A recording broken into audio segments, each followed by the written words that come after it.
So Val she lives on her side of this house. It was over till like 11:30, 11:40. We guessed as we went back on her text messages. She was texting that kid Rob, which I thought was Rob from the night before. But right. So she left. I was over there. I sent an email to Georgetown. I'm applying to work at Georgetown as a registered nurse. At 11:51, took in my popcorn bowl to the kitchen. Meet the Fockers was on, and they was at the very end because they were doing their wedding scene. Went upstairs, was brushing my teeth, smelled something, didn't really think anything of it because we had a gas slight issue like 2 weeks before, which was nothing. And then the smoke detector started going off, and when I walked down the steps, there was just smoke billowing up. And then our front 2 rooms were just on lovely fire. But so contemplating grabbing my TV, which didn't make it, but I grabbed my laptop, set it on our deck, and then went next door to wake the girls up, which they were not waking up. Went across the street to get my friend Craig, who woke up, called 911, went back and pounded on their door again. They did come out. So the first, it was just in our front door. We had, I guess, 2 entrances, one the back and one the front, and my first thing was just get out the front door, which I guess wasn't the smartest. That's where she actually had to run past the fire. But it was the closest one. So on the way out, I dialed like 20 numbers to try to get 911, and then finally her got 911. Her first 911 call was 5777677 ***3433999, which is true. Tired, and I had a friend with me who lives like an hour and a half away. So I said, just stay at my house tonight. I'll go up this street. It's fine. So I wasn't even at the house. She was actually in my bedroom. So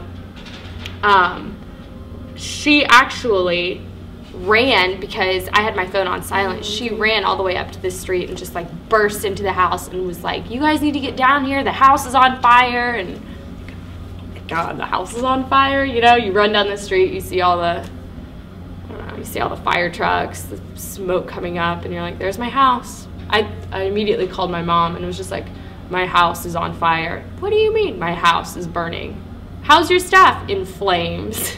She was wandering outside with one shoe on and a sweatshirt on the way out. Yeah, so she had one shoe on, was hobbling around on the street corner. Our other one, Val, actually ran back into the house to grab her Uggs. Yeah, she ran inside to get shoes.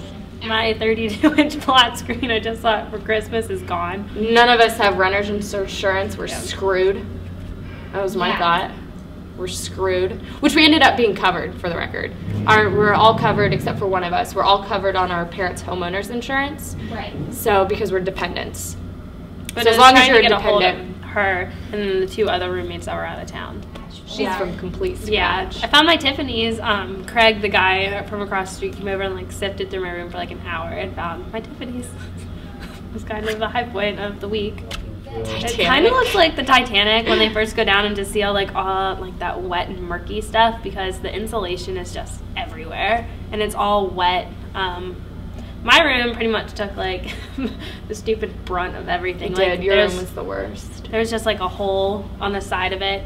Was that my entire room? So I don't know. It was just weird. Like we were there. Her coat hangers in her closet are melted. Yeah. I mean, it's just more weird. Like that's where we should be. Like I shouldn't be on a couch for 18 weeks left at Ohio State. Like come on. So, well.